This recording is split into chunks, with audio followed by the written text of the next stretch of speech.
sometimes takes a second to fire up. Oh, it says we're live. Evening, folks. Evening. Well, we figured today we're going to rant about, I guess, kind of a hot topic. People complaining about liturgical abuses. Yeah. Let's try and get centered a little bit better. So primarily the sacrilege of receiving Holy Communion in a state of mortal sin has kind of been like the big one because, they were going to have that conference to decide whether they're going to deny Catholic politicians who are pro-abortion, if they're going to deny them communion, which they should, because it's a public rejection of church teaching. And when you're rejecting that, not just rejecting it in theory, but actually seeking to enshrine it in law and spread it and normalize this grave evil and actually help to advance it, and then present yourself for Holy Communion. It's clearly a mortal sin. And there's all sorts of stuff that is a mortal sin that would preclude you from receiving Holy Communion.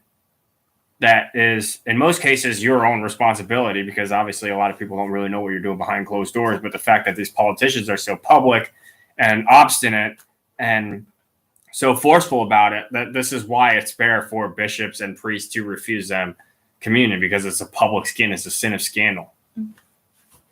Sin of scandal. I think I said skin of sandal or something. The sin of scandal. Right.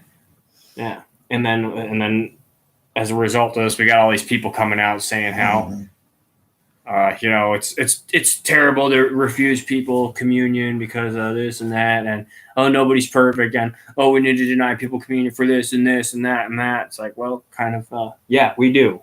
I think everybody in the church hierarchy has been pretty lax on this sin of sacrilege, and this is kind of the result of it. People don't believe, most Catholics don't even believe or understand that it is the real presence of Jesus Christ, his body, blood, soul, and divinity present in the most blessed sacrament. And the fact that over the last decades, this hasn't really been conveyed accurately, I guess. I don't know why. I mean, I remember First Communion class. I thought it was pretty, direct, but I guess they haven't done a good job of that, or they haven't done a good job explaining that you can't receive it in a state of mortal sin, because they haven't really done a good job explaining what sin is and like how you need to rid yourself of it. Well, I guess let's stop for a minute and talk about pastoral religious education, especially when it comes to First Communion practice, because I think that's something that really depends on the diocese and the specific parish that you're in. Obviously, I was homeschooled, and we had a very Catholic curriculum. And my church knew that, so I never had to do PSR for anything. At least that's what our church called the religion classes for that you needed to send your kids to every Sunday during the school year if you wanted your kids to receive sacraments.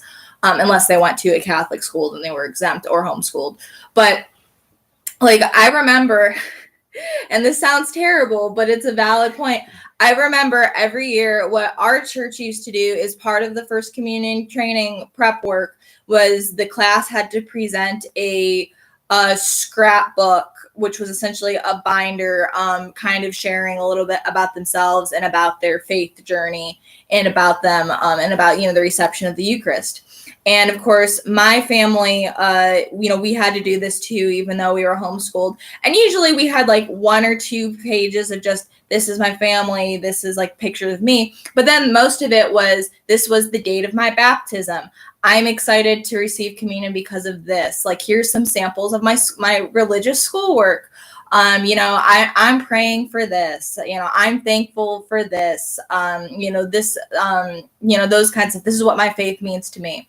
And what would happen is after those scrapbooks had been graded or looked at by the teachers and the priest, they would be in the back for the kids to pick up. And every year, me and my mother would sometimes go back there and just kind of, curiously leaf through them, see what the kids were up to. And both of us would make comments every year how there were so many of those scrapbooks where there was maybe one or two pages with something religious, and the rest was like, this is me and my soccer team, this is me and my family, this is what I like to do, like these are my favorite things, blah blah blah. And like there was literally very little reference to the sacrament or communion. And so we always thought that was kind of reflective on just exactly how deep those classes were. Mm-hmm. And it was very obvious too that a lot of them, the parents had helped them very much. But I guess you could argue that's even worse, because it kind of shows even the parents weren't really prioritizing the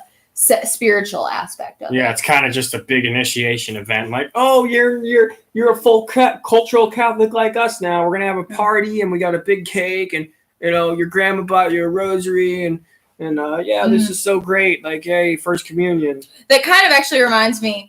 I remember very distinctly, there was an episode of Cake Boss back when it was still being filmed.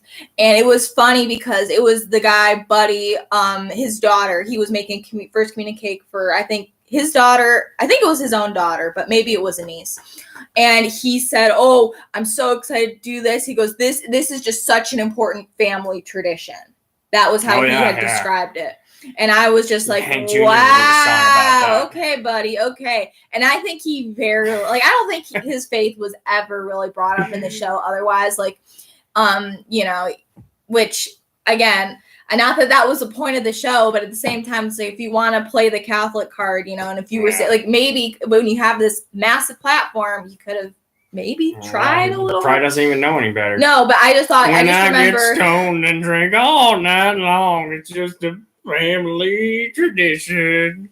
Yeah, I just remember that very distinctly. It was very funny. That was how he described it before his national audience. Yeah, well, that's easily more than half of Catholics. They're just kind of like, yeah, I'm Catholic. Yeah, I've been Catholic. My family, I was raised Catholic. Went to Catholic school. I got my first communion. Yeah. Yep, exactly. Yeah. So I mean, it's kind of like it's wrong, but I guess given the formation that a lot of these people have, it's not totally like a surprise that they're kind of upset about it, because this is kind of how they're viewing it. Like, oh, you're saying they're not part of the family, they're not part of the church when they've been in the church their whole life. Right. You're denying them what they deserve in a way. I think that's how they're kind of viewing it. Right. I feel like even the media, with all that's been going on, the term right to communion has been thrown around pretty, which there's no such thing, number one. Right. Two, it's just careless.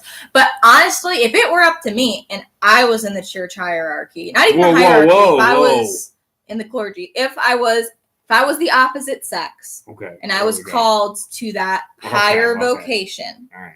And it's a higher vocation. Yeah, to be celibate and ordained. Yes, absolutely. If you live that vocation well, you are guaranteed a higher place in heaven than even. That hurts my feelings. Married. Well, that's just. Are you saying my life is worthless? Not worthless. No, it's like. But you're saying I can never be as good as like a priest. I mean, you could. Well, a priest has the potential to higher holiness, but I don't think a lot of priests nearly reach their potential. Wow, I'm going to leave the Catholic Church because they're mean, and I'm going to tell all my friends to leave the Catholic Church. No, he won't. No. But anyways, I don't have any friends. And I'm not leaving the church, so it's okay. Yeah. But anyways, there's a reason why neither of us have very many friends, and it's better off that way. Right. And we're not saying it for people to feel sorry for us. Like, we legitimately, and I'll tell that to anyone. We're bragging. We're not. We don't want people to feel sorry for us. I'll tell that to anyone. So neither one of us, either mutually or on our own, has that many friends, and there are reasons for that. But anyways, if I were in the clergy, not even in the hierarchy, if I were in the clergy, I would like to think I would take opportunity of this discussion just to firmly but gently remind people that, I do believe that politicians who are public centers should, number one, not present themselves for communion, but number two, be denied.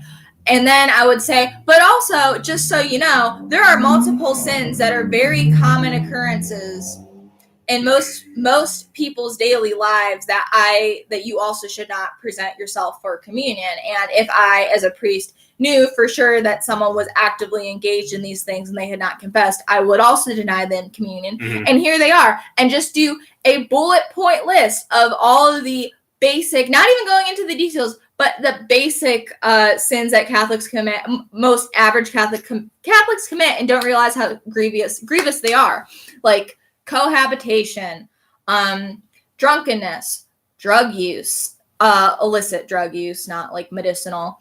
Yeah, that includes weed. Yeah, that does. Divorce and remarriage without an annulment, hoping the annulment was properly done, but that's another discussion. What are some other very common ones? Look at porn, pornography, masturbation, unnatural sexual acts, even like sodomy. That also includes support sodomy, internet sexting or whatever. Yeah. Things you do over the internet. I think it was, speaking of that, Father Ripperger said in a talk, he said, if people realized how immoral some of the softcore, unnatural, sexual related things very young people do over social media, or even like privately talking to people like over the internet or over their phones or whatever. Like he said, I think people knew the amount of how much that happens and the amount of filth that is. He said thinks people would be overwhelmed with how much, especially with very young people. Mm-hmm. They probably barf. Superstition, that means astrology, like reading it and like acknowledging it and stuff. Like I'm not, like modifying your life as if it's an authority. Right. Like I'm not saying that anyone who's ever like, who read a horoscope or watched a YouTube video or something, but it's when you place stock in it and you go out of your way to tarot cards, fortune tellers, divination of any kind. Yeah, exactly. You're seeking to obtain knowledge that is not proper to your state in life, and you're seeking to influence others in a way that violates their free will, which is specifically why engaging in the occult, even like so-called, white magic, which doesn't exist. Right. It's just all occult. It's all right. And again, like I think it's important, especially not for people to be like mortified by this stuff and thinking it's going to like, impact their lives if they even cross it or anything. It's like when you engage in these things actively and you put stock in them and you again, like let them influence your life, or even if you get overly curious and try to start exploring these things, that's when it's wrong and dangerous. Yeah, and along those lines, I think in this communion debate, it's pretty important to bring up that there's a difference between, oh man, I committed a sin. And I'm going to repent. Because I recognize that's wrong. I'm going to repent. I'm going to go to confession to get right with that. Like there's a difference between that and remaining obstinate and saying, you see these people on Twitter saying, I'm going to respectfully disagree with the Catholic Church. I think it's okay to do this and do that and do that. Like, hey, you can't present yourself for communion if that's your line of thinking. Right. Like you need to come to a proper understanding, repent of that error, and like not live your life like that. That's not the same as like committing a sin. They're trying to say like we don't believe you have to be perfect. You just need to be in a state of sanctifying grace. You can't be in a state of mortal sin. And if you do fall into a state of mortal sin, you can repent and go to confession, and you don't get out of that. But to say like, I disagree with that, I'm going to do this because I think it's okay, and then I'm going to present myself for communion. That is a contradiction. And I think that's also important to say too. Put the bread in. Right. I think we need to get back to a place where we are more making it not making mortal sin more common, but making it more for people to feel more comfortable and acceptable. Be like, hey, it's okay to sit in the pew and not go to communion. Like you don't need to receive communion every single Sunday. Like no one's going to be looking around and looking, oh, he didn't go up for communion with his wife this week. He must have done something bad. Like no one's thinking like that. And I do kind of get why. I do think why people would act like we're making them feel uncomfortable, or we're trying to single them out saying, oh, you can't receive communion until you've gone. Well, number one, most people don't even want to go to confession. But two, I do think as a church, or, just people of faith in general, well, not people of faith, people of the Catholic faith. So when I say the church, I'm not saying just the priest and the clergy. I mean, all the laity should be more open and encouraging other people and be like, hey man, if if you didn't, go to confession, it's okay. Just don't present yourself to receive. It's not a big deal. Like even on Catholic Twitter, sometimes I see people like being frustrated, like, oh, I can't wait to go to confession this week. I have a mortal sin in my soul. Or, oh, I was really disappointed. I tried to go to confession, but I couldn't, so I couldn't receive communion at Mass. Like, I feel people even just making those comments is maybe making it more normal and transparent that any Catholic can fall into mortal sin at any time. It's very easy to do. In probably 99.999% of all Catholics in the history of existence have been guilty of hell at least at one point in their life. Most of us multiple times. And I think just kind of making that a little more normal, just saying like, hey, it's okay not to receive, to wait till you go to confession. Like, and don't be paranoid about it. Like, make an act of contrition, beg God for the grace of having perfect contrition, and make the resolve to try very, very hard to get to confession. And then don't go to communion until then. And it's like, you'll be okay. Because I feel like for some of my religious upbringing, some of my understanding was that it was very rare, like a good Catholic would ever commit mortal sin. I think for a long time, I sliced and diced a lot of my spiritual life and some of my sins because I was just kind of like, I can't imagine someone like me who goes to church every Sunday could ever commit mortal sin. And I think it's really important that Catholics not be afraid to acknowledge sin for how ugly it is. But yeah, just make confessing mortal sins more normal. And again, it's not a big deal to mortal sin's a big deal, but no one should beat themselves up if, they weren't able to they had to work on Saturday, they couldn't go to confession, so they can't receive on Sunday. Like, I do think we should make an effort to make that more transparent. Yeah, I agree. It's worse to receive communion when you are in a state of mortal sin. Like, if anything should be kind of like chastised, that should be it. Right. So yeah, definitely. And rooting out vice and trying to strive for perfection, like that's what that means. And not sinning, not committing mortal sins and even venial sins is only like the first step of that.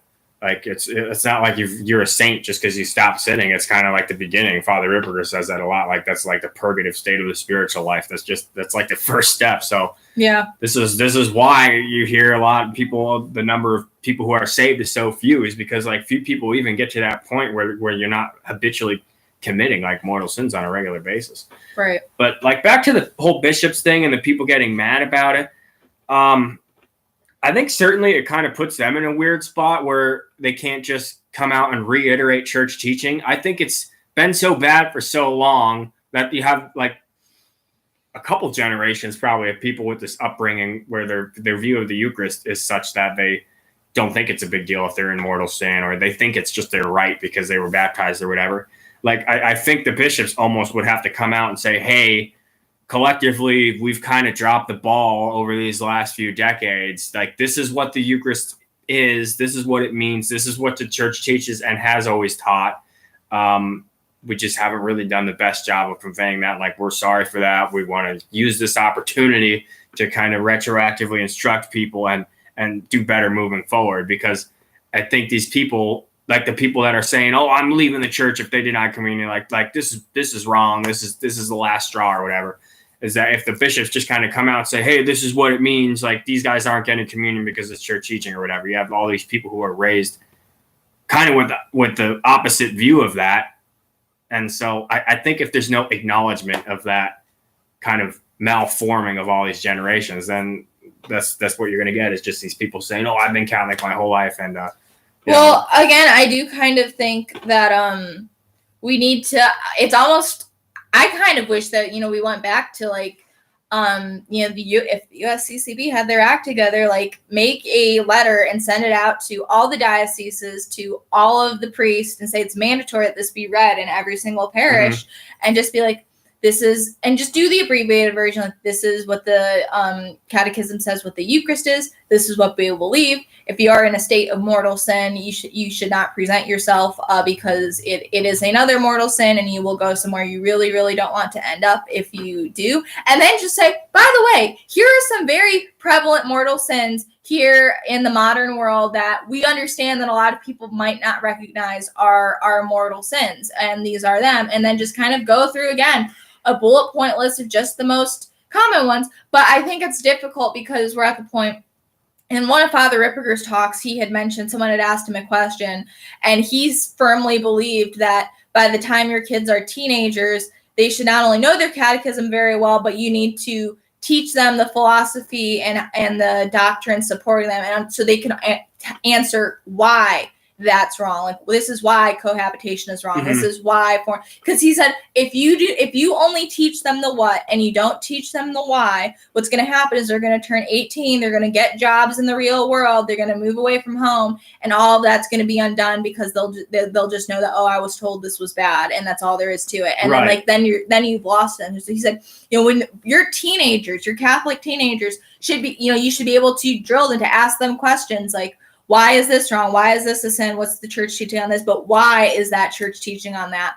And I think it's very difficult for a lot of adults who are immediately going to get defensive, and it's going to be so like you almost need like full religious education, but it's harder to get back because they haven't been formed that way. Right. And that's why I do think it's really sad, because even some of the Catholics that I know that I grew up with that had some sort of Catholic education, they do things that they know is taught wrong, as taught by the church. But I think the reason why they continue to do them is they genuinely were never taught the details of why that's wrong. And that's why as adults, it's, if you try to sit down and hash it out with them, it would be kind of like talking to a brick wall, because that was not, they have the defensive of, because they do those things and they're so comfortable doing those things that it would just be too much for them to just stop it cold turkey. But again, I do think kind of the root of that is, for them, it was just like, well, I know the church doesn't like that, but they don't understand, they don't understand my situation, or I just can't believe God's going to send me to hell for this. Like, because they don't know the why that is so wrong. And again, I can't judge hearts. I can't judge souls of anyone, but all I'm going to say is, when I die and I stand before the ultimate judgment authority of the universe, I do not want to be clearing my throat trying to explain why it was too expensive for me to find another roommate, and so I had to cohabit with my boyfriend or fiance. But I'm sure he'll understand. Let's just put it that way. What I mean? Hey, man, I understand, dude. That Joe Biden got in there, just inflation went nuts. Yeah, hey, it's cool. Yeah, we're just going to put aside the intrinsic value of a certain act. Right. It's like, I know I lived in the age of the internet where there's Craigslist and Facebook and ways to like find people and, and all these. Basic stuff for survival was easier than it ever was in history. Right. Like, I understand, but like rent in my area, the city I lived in, like, those taxes, like, I just couldn't do it. That 5% tax rate for my city. Yeah. Right. So again, I can't judge any individual person's heart or soul or their level of holiness, obviously. But I'm just saying, I would not want to have that on my conscience and think how I'm going to explain that before the supreme being who is existence and justice itself. Yeah, right on. That's true. And anyone who thinks they're gonna be sassy towards God at their personal judgment, like, good luck. You won't be able to. Because I think, again, you'll realize that God is not a person with opinions, or he's got these sensitive little feelings and stuff. It's like, no, he is existence and authority. Like, he's reality. There's another way to say it. Like, he is reality. He is what it is. So you can't. I am who am. Right. Like, and there's no other way to put it. So it's like, you can't, again, it's not some old man in the sky who just has these opinions on what's right and wrong and just doesn't understand people. It's like, no, he is the way things are. Like, if you want goodness and peace and love and perfection, it's what God says it is, because he is it. So he would know. He is it. Yeah.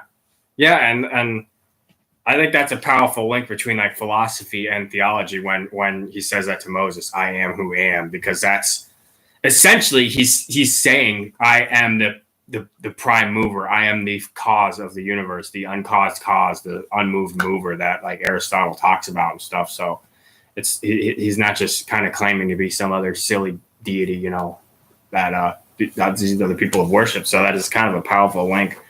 But I think, if the bishops do say anything about that, they should make it clear that these other sins also make you unworthy to receive communion, because I think a lot of people's perception right now, the church is trying to make this political, like they're just a one issue church about abortion or whatever, Right. where it's like, if this is what brings it to the forefront, then fine. This is like a pretty high profile issue and stuff. But I think they do need to say, like, yes, this is grave matter that will prevent you from being in a state of grace Right. to receive communion, but all this other stuff that we know all sorts of people do. So like all these people saying like, oh, if they're going to pick on Joe Biden, then like I'm leaving the church. And it's like, well, it's not just Joe Biden. It's actually like you too. And again, I feel like you could bring those things up without making anyone feel like they were being singled out or pointing fingers or anything. Just be fully transparent. It's like, hey, we understand the way catechesis is these days. These are very normal things, commonplace things in our society that we understand that you may not realize, this is grave matter according to the church. And then again, like I feel maybe, as much as I hate to say it, for more adult religious education, because I say unfortunately, because number one, we shouldn't need that. People should have enough formation as children. But also number two, I feel like adults, you have an obligation to learn about your faith and to go through the 2,000 years worth of resources, plus all the modern day theologians and stuff who have very prominent platforms, very easy to find on the internet, and educate yourself. But people, are not going to do that. They're not going to want to do that. So, maybe the church does need to launch some serious other formalized program or something, because again, people don't take their own salvation seriously. Right. I mean, we obviously need something. And like, you're not like a ruined person because you hold these views or you've committed these sins. Like we have the sacrament of reconciliation where you can get back. But the issue is just these people are so obstinate in it that they're not like, no, I refuse to acknowledge this is wrong. Right. Like that's, like you have to fix that. If you want to be in communion, if you want to be worthy to receive communion and stuff, like you need to get yourself to the point where you can go, okay, this is wrong. I've been guilty of this. I'm going to go make it right. Right. And that's where I just don't understand why people don't understand the difference between that and like just an honest Catholic, forgive me, Lord, I'm a sinner.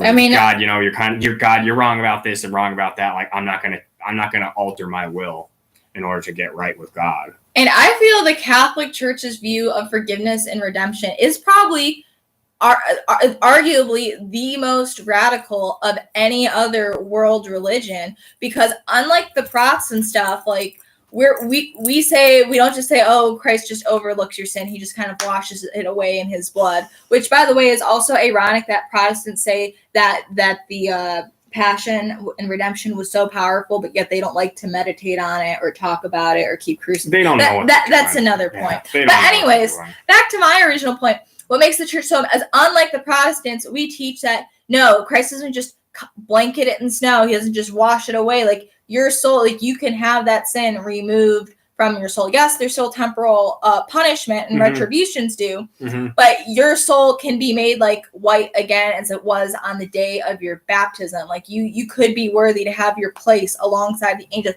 for any sin, as long as you have a beating heart within you and a contrite spirit. Anyone, and people might, maybe this is something people don't like, but the worst sinners imaginable. I mean, Hitler could have converted on his deathbed and received baptism, confessed, whatever, and ended up going straight to heaven. Like, that's how radical the church is. Someone on death row who rightfully deserves to spend the rest of their life in prison and stuff can still be made new through confession and live a very pure life and go straight to heaven. The worst human traffickers, child molesters, again, I know it sounds terrible, but the worst possible aspects of humanity, anyone has that opportunity through God's grace. Though I understand a lot of people refuse God's grace, and sometimes, he won't give as much of that anymore because he knows they won't come around. But free will and salvation is so powerful that the church teaches anyone can make that come around. And I don't think people give the church enough credit for how radical that really is. So, you say we're too mean about these things, but yet it's like you do understand what the church has here, that salvation is within the reach of any person alive.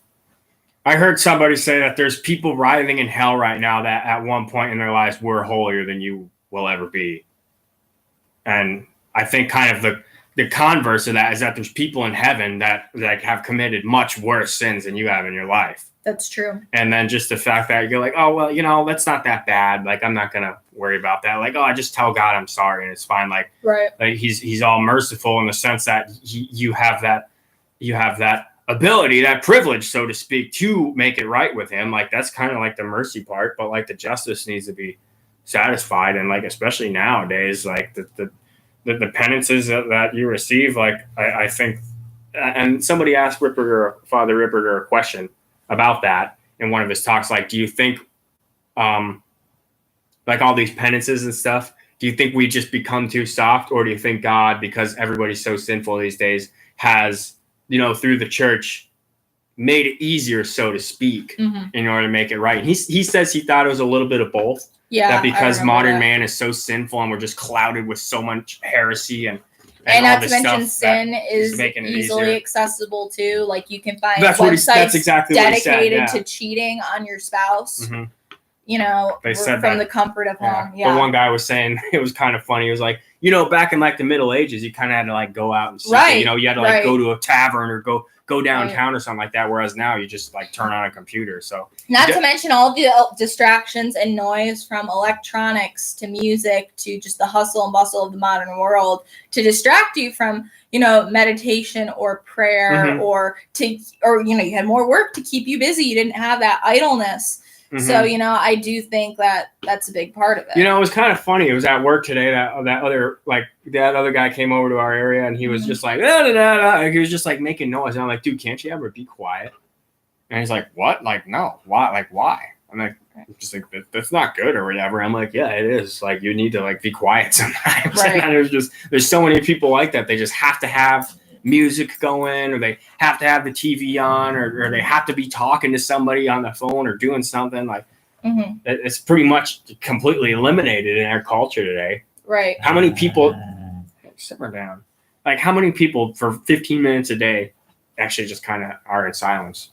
Right. Not many. Right. No, that's very true. So yeah, it's kind of a double-edged sword in that way, I guess. But I do think it's really a shame, much to the detriment of that level of mercy meeting justice, for it to just be trampled underfoot so much, and so many people not willing to drive 20 minutes away for, you know, confession that's offered every single week at your parish is pretty terrible. And it is kind of like, you know, merciful that, you know, the world still is in the state that it's in, without being a lot worse off. And so I do think, you know, God's mercy and, you know, the Blessed Mother's intercession has helped us hold out as long as we have. I don't know for how much longer, but still. Yeah, it's not a given. Right. It can be taken away if it's abused. Right. Like was foretold. It was foretold by Our Lady that there would be great sacrilege during these times. I think she mentioned, maybe it was Our Lady of Revelation, who I was just learning about, how she converted that radical Freemason on the spot. It was pretty. I just started watching one of the videos. Yeah, there's so much wild stuff. If like, and that's another thing Protestants just like absolutely don't have at all. Right. Like they just reject that whole side of it. They don't have the Eucharist, confession, the help of Our Lady. But I think it was that apparition, which was approved and everything, and they haven't released the full text of it, probably because it was so terrible. But I think part of that was she mentioned something that maybe I'm mixing it up with another apparition, but Our Lady said specifically people would lose faith in the Eucharist and not even believe in the real presence, like the majority of the church would kind of. Yeah, well, we're there. That's That series Father Ripperger made, it's like a 3-part series, Our Lady's View of Our Times. It's pretty scary. Like he goes through these apparitions and he's like, we're here. Yeah. I really don't think, you know, there's much further that we can kind of go at this point. And it's kind of a shame. And I agree. Like, I feel like it did start with a more casual view of the Eucharist, like Eucharistic ministers, communion in the hand, you know, all the nammy-pammy 70s hymns, kind of things like that I do think people really lost. Bread of life. Who comes to me shall Please not stop. hunger. I'm just trying to give some context of what we're talking about, right? And not to mention too, buddy. even the priest facing the people giving up the ad orientem position, I think that's really a shame, because it did truly take away some of the mystery, from the words of consecration. Like, there's a reason why he didn't say it out loud for the whole congregation to hear, because he wasn't talking to you. Mm-hmm. He's talking to God. And so I get why, like, now so many people, in Novus Order are just like, oh, because it's like, it's become such a mundane thing anymore. And mm-hmm. And I do think that really was a detriment to losing the sacredness and honestly, mystery. something went horribly wrong over the last 50 years. And right. I think I said this, and I think I said this in that other rant or whatever, that people are like, oh, the Catholic Church doesn't get with the times, and like, oh, their numbers are going to decline. But like all these other Protestant churches who are going along with all this stuff, like, oh, gay marriage is okay, contraception is fine, like even abortion stuff, like they're not really doing all that great either. So to think that if the Catholics go along with all this crap, like, not like, well, why would you go through the effort at all? If it's the same stuff that you're just getting, being in the world or whatever, like, why would you bother getting up on Sunday if there's nothing more there? Right.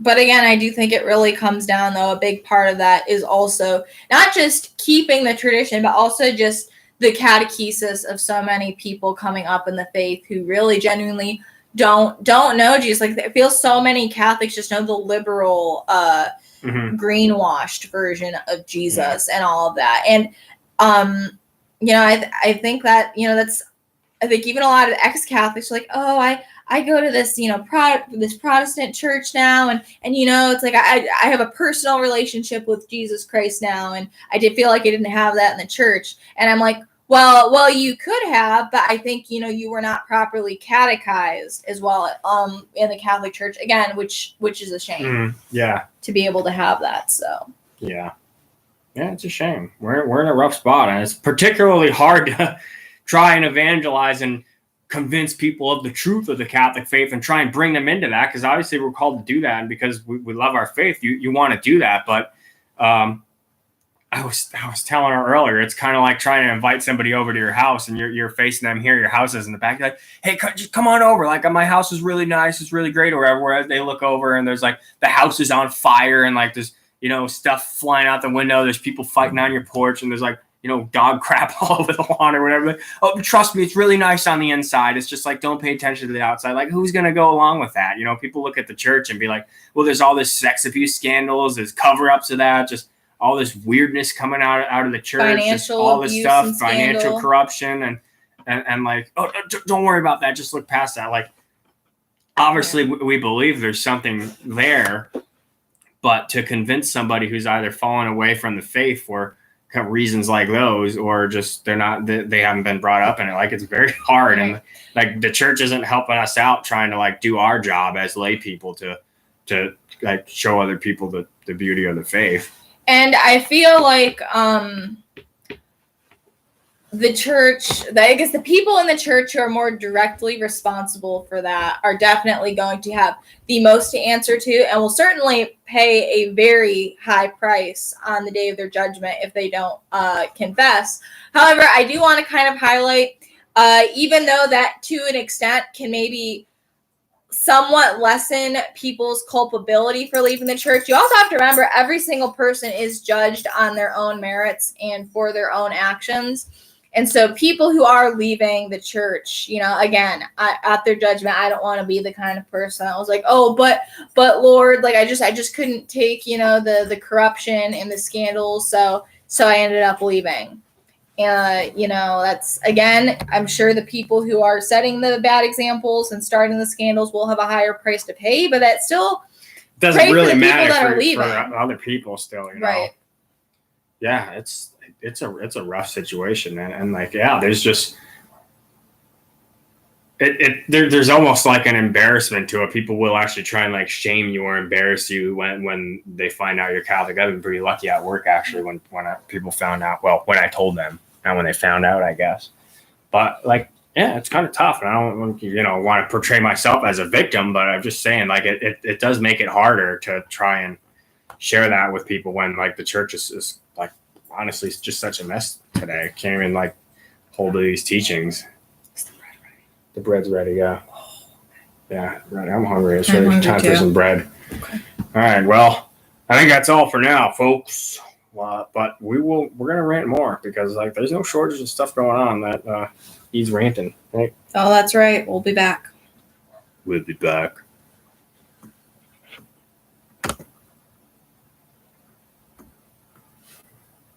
Jacqueline face at the end. I made a little Jacqueline face at the end.